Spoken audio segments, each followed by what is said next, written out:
Ay, off ko ba? Yung fan.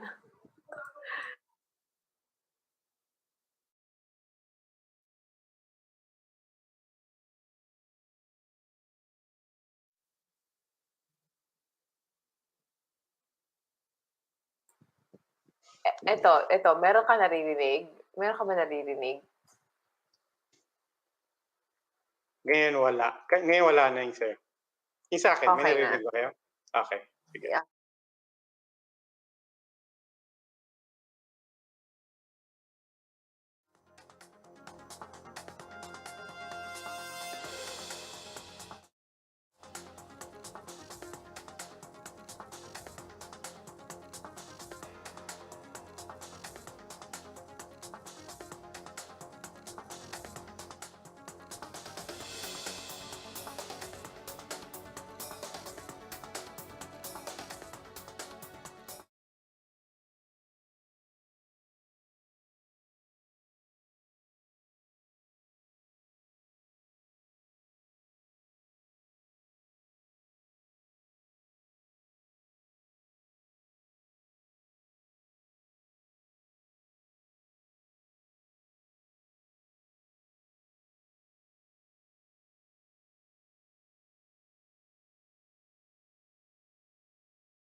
Pagka mild or asymptomatic, dapat sa quarantine facility or the mega facilities. Nagpapanik kasi sila eh. Kaya diretso ng diretso sa ER, napupuno po tayo.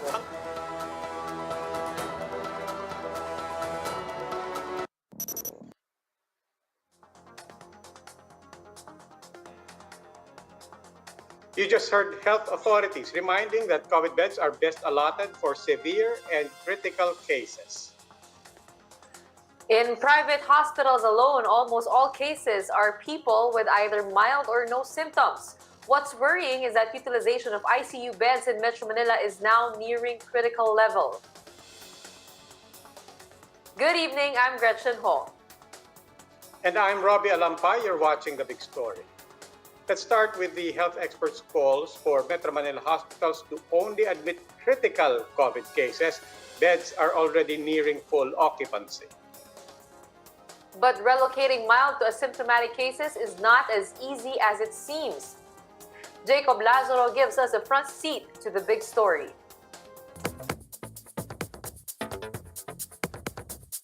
In Metro Manila, hospitals are overflowing with COVID patients. But here's the problem. Not everyone needs to be there in the first place. Health experts are stressing the need to make room for COVID patients that need critical care. Nagpapanik kasi sila eh. Kaya diretso ng diretso sa ER, napupuno po tayo. Pagka mild or asymptomatic, dapat sa quarantine facility or the mega facilities. This has been government policy since August last year, when the Department of Health set up the One Hospital Center and Oplan Kalinga. Unfortunately, the implementation has been sketchy at best. The Private Hospitals Association says 98% of their patients are mild or asymptomatic and could be treated with just paracetamol and cough syrup in quarantine facilities.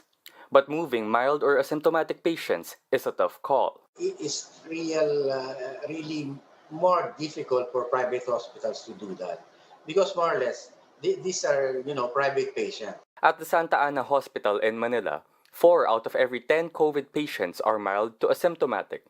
Yet COVID patients are already spilling out into tents. Beds are in short supply. Some are using lawn chairs and wheelchairs. There are a lot of patients from our side who are mild, and we would transfer to quarantine. It would take days. Yeah, because they're full also. There are 14 quarantine facilities in Manila. Some of them are also beyond 100% occupancy. The Manila local government have added 300 more beds. They plan to turn 30% of motels and hotel rooms to quarantine facilities. In the end, the government needs to improve its one hospital command system so COVID patients know where to go and where not to go. Local governments also set up their incident command, where it would be that the patients, no, the traffic of patients will be managed from the local governments, triaging them, telling them where you are supposed to go. This isn't just a matter of transferring patients from one center to another, but also about giving people the right information so they know where to go in the first place. Because remember, prevention is always better than cure. I'm Jacob Lazaro and we're One News. Hospital occupancy rates may already be quite alarming, but the health department assures that the health system is not collapsing. In today's Laging Handa briefing, Health Undersecretary Leopold Vega said ICU utilization in NCR is at a highly critical risk situation. Vega said the One Hospital Command is overwhelmed with calls. They're now receiving more than 300 calls a day from just 100 daily last year. Vega assures, though, that the virus has yet to beat the country's COVID response. Yung 1 week ho, parang ano lang to. This is just a test period of this coming week. Kung pwede ho natin makuha yung tamang expectation natin sa hospitals na they can admit and allocate more. Pero kung dadami yung cases ho, tataas yung active cases natin or new cases at hindi na kukontrol, then kailangan talaga tayo na magkaroon ng more heightened restrictions.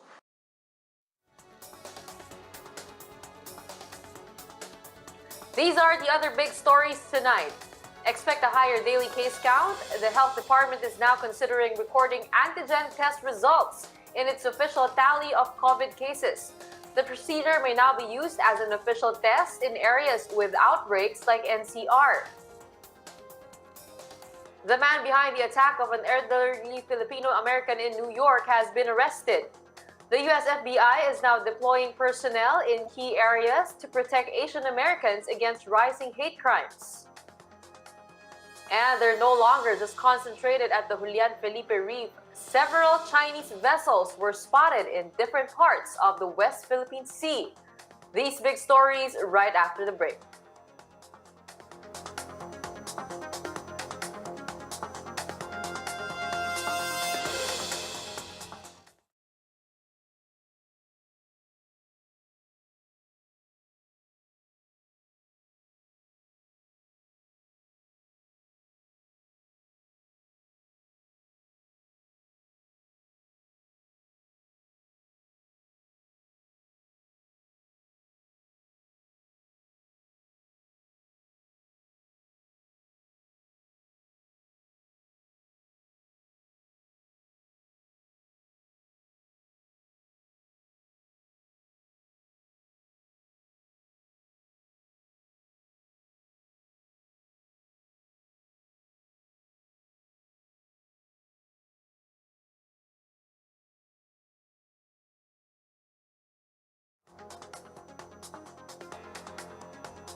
Antigen test results will soon be included in the Health Department's daily report of new COVID-19 cases.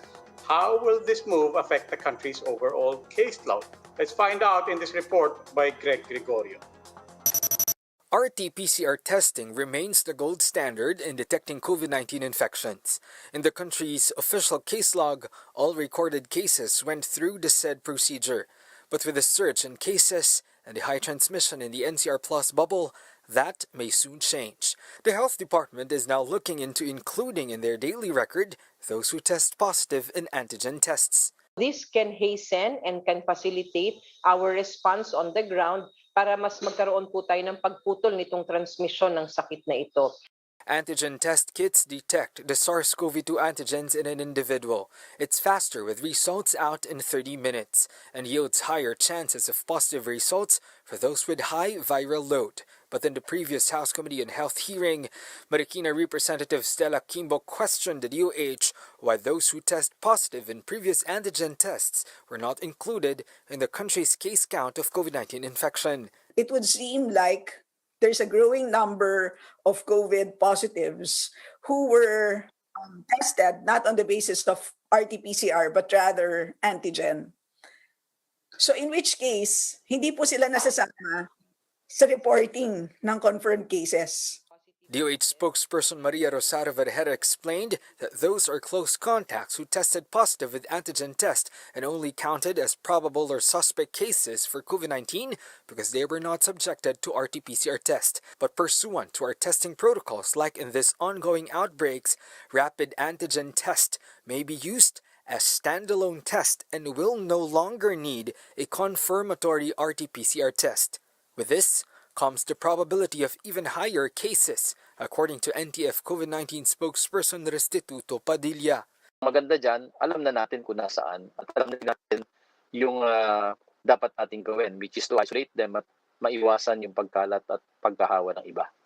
The DOH says tight monitoring is crucial to maintain the accuracy of the daily COVID count. Isasama natin ito dun sa ating official list of positive cases, but we will have disaggregations. Ibig sabihin, ito yung RT-PCR, ito yung rapid antigen test, para alam natin at mamomonitor namin ang paggamit nitong antigen test na ito. The government is procuring 500,000 antigen tests. Some 30,000 of these may arrive soon. 20,000 antigen test kits will also be provided by the World Health Organization. For News 5, Greg Gregorio, we are One News. The gap between the rich and the poor in the Philippines is widening, according to a new study. More Filipinos also said they experienced financial hardship due to the pandemic, more than any other country in the region. Mobile journalist Stanley Gahete gives us a front seat to the story.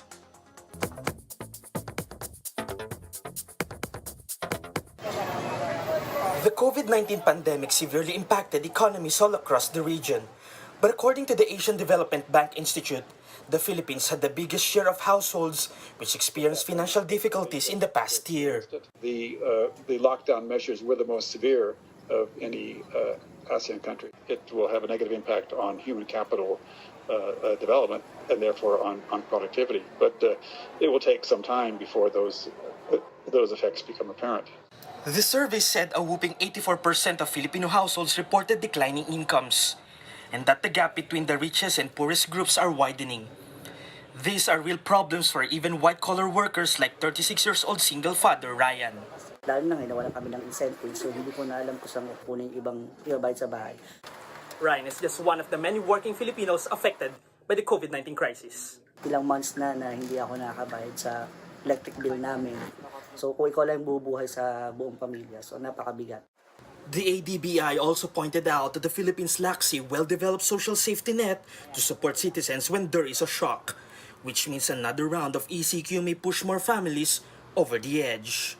What if a majority of our workers get COVID and then for 14 days, 2 weeks, hindi sila papasok? So that has a big income effect on the family and on the company that he's working for. Since the Philippines is a consumer-driven economy, experts say that there will be no economic recovery for as long as the health crisis is not contained. So many households in the Philippines are coping by, for example, reducing their consumption spending or drawing down on their savings. Again, I keep on saying that you need to solve the health crisis first and foremost before the economy recovers. Time donations to the national government should be used in NCR Plus, says Presidential Advisor on Entrepreneurship Joey Concepcion. Concepcion tells 1PH, wag po, they want the shots to be given to jeepney drivers, sari-sari stores, and small business owners.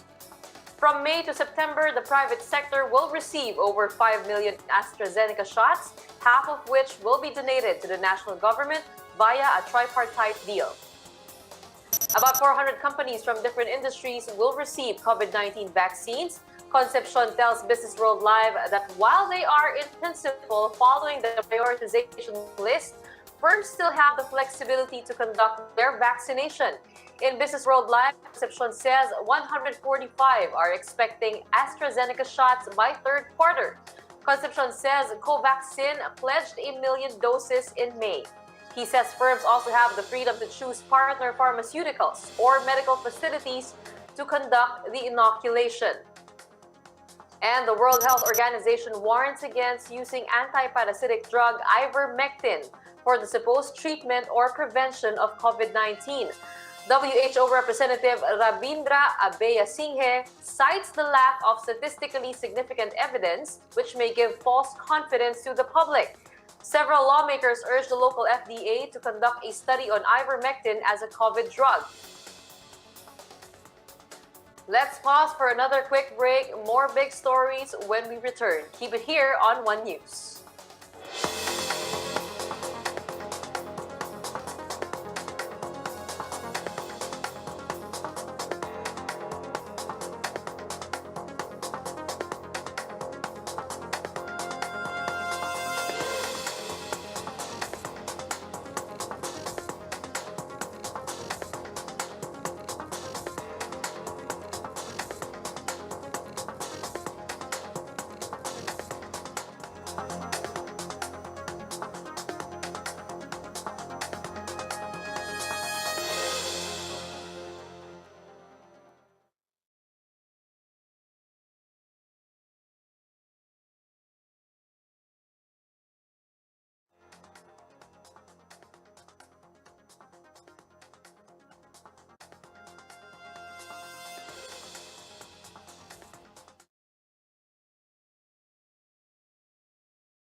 You're still watching The Big Story. I'm Robbie Alampay. The man behind the attack on an elderly Filipino-American in New York has been arrested. The U.S. is trying to stop the rising attacks on Asian Americans. Camille Samonte with the details. In the CCTV footage, a woman was walking in front of a Midtown Manhattan apartment when a man suddenly punched and kicked her in broad daylight. When the woman fell, the man stamped on her upper body and head several times. Apartment staff who witnessed the incident the whole time did not help her. The security guard even closed their doors on her. In its report, the New York police said the man allegedly made anti-Asian remarks against the 65-year-old victim, a Filipino-American. The woman sustained multiple injuries, including a broken pelvis. She is now in stable condition. The apartment management has already suspended their staff for their inaction. The NYPD Hate Crime Task Force in a tweet said that the suspect had been arrested, 38-year-old Brandon Elliott. He was charged with felony assault as a hate crime. Phil-Am Alex Vidal, meanwhile, has experienced a verbal attack during a subway ride. Vidal recounted how another passenger mistook him for a Chinese and yelled at him. He recorded the horrible experience on camera.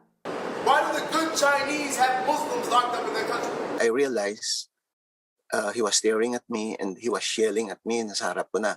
And then, ang ibang mga pasahero nagsitakbuhan na. In a tweet, Foreign Affairs Secretary Teddy Boy Locsin said the racial brutality is gravely noted and will influence Philippine foreign policy. The Philippine Embassy in the United States has expressed concern over the assaults which have been going on since February. Ambassador Jose Manuel Romualdez said he already met with other ASEAN ambassadors to address the problem. Tinitingin nila na ang mga Asians ang responsible nitong COVID. Talagang nagtawag pansin na ito sa mga otoridad dito sa Washington, D.C. True enough, U.S. President Joe Biden tweeted that he will take additional steps against the rising violence, including an initiative at the Justice Department to address anti-Asian crimes.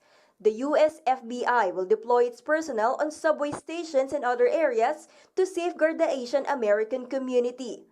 For News 5, Camille Samonte, We Are One News.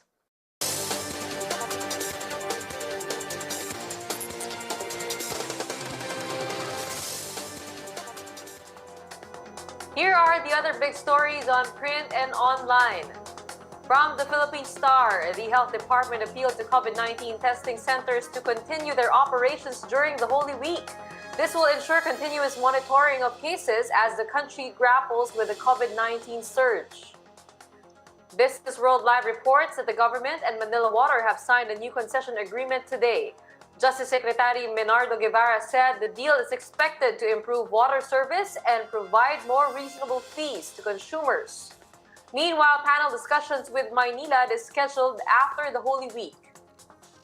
And this from News 5, not only did Chinese militia vessels not pull out in the Julian Felipe Reef, they also dispersed in other areas of the West Philippine Sea. After routine aerial and maritime patrols on March 29, 44 Chinese militia ships were found moored at the Julian Felipe Reef, 115 at the Kenan Reef, 45 near the Pag-asa Islands, and 50 at the Panganiban, Kagitingan, and Zamora Reefs, all within the Kalayaan Island Group. 4 more People's Liberation Army Navy vessels were seen at the Panganiban Reef. The National Task Force for the West Philippine Sea maintains that the vessels are Chinese maritime militia and not fishing ships. The group is calling on the Chinese government to withdraw their vessels from Philippine territory.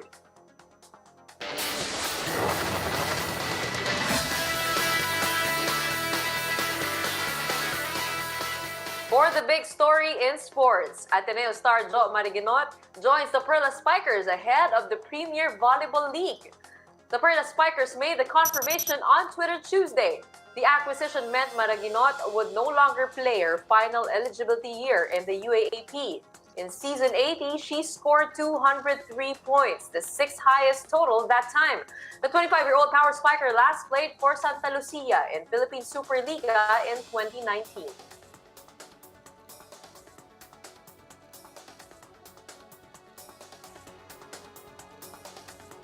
And here are the big stories from around the world. A territory of Spain is doing away with masks. Gibraltar has vaccinated most of its 34,000 residents. They haven't reported a single case since March 27. Nighttime curfew has been lifted and bars and restaurants can stay open until 2 a.m. residents can go maskless around downtown but still have to wear the protection in their commute and inside shops. Meanwhile, Slovak Prime Minister Igor Matovic has stepped down due to criticism over his pandemic response and disputes over a secret deal to buy Russia's Sputnik V vaccine. Matovic is swapping government posts with the country's finance minister Edgard Hager, who was tasked by their president Zuzana Kapitova to form a new cabinet. This move, however, keeps the current four-party coalition in power in Slovakia, avoiding the possibility of an early election. And here is food for thought before the Lenten break. Is lugaw essential or not? That was the question being posed in a now viral Facebook video. It has been trending on Twitter. In the video of a certain Marvin Ignacio, a woman reprimands him for staying outside beyond curfew hours. But Ignacio is a rider out to deliver lugaw, while the woman was a barangay official. She reminded him of IATF protocols, particularly on essential goods and services. Apparently, the official deemed lugaw as not essential. Many netizens poked fun at her claim. Following the incident, there are now more than 11,000 tweets about lugaw. Goods and services, essential po ba si lugaw? Hindi. Kasi mabubuhay ang tao na walang lugaw. Ang essential, tubig, gatas, groceries. Hindi essential si lugaw. Sana bukas din si bakery.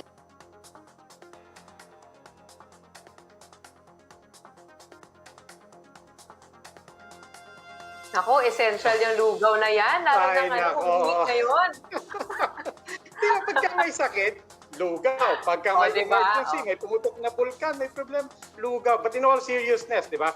Lininaw na to, I think I read it before our news. Lininaw na to ng Malacanang, no less than Malacanang. Sinabi ni spokesman Harry Roque, essential good po ang lugaw because all foods are essential. Teka, may tanong ako. Yung kape ba? Kape as essential? Kasi can't live without coffee. Lalo na. Paano ka mag-uumpisa sa umaga, di ba? Hindi, kayo, anong essential lang i-order ninyo ngayon? Kasi pa-Holy Week na tayo. Wala na tayong pasok bukas. Hanggang Sunday, anong order nyo? Holy Week naman so nothing fancy. Basta healthy tayo, basta may pagkain, at saka syempre, we're also being called to sacrifice. But even on Easter Sunday, we're keeping it simple. Okay, basta keep healthy, stay safe, and kumain kayo, huwag kayong magugutom. Essential yan. That wraps up today's big story. Catch us again tomorrow on Signal Channels 8 and 250. Please like our Facebook page, One News. For more in-depth analysis, visit our webpage, onenews.ph. Or rather, catch us again on Monday. Have a great Holy Week, and mask on, wash hands, and stay safe, Philippines. Stay negative, be positive. Kaya natin to. I'm Robbie Alampay. And I'm Gretchen Ho, and we are One News. Have a good evening.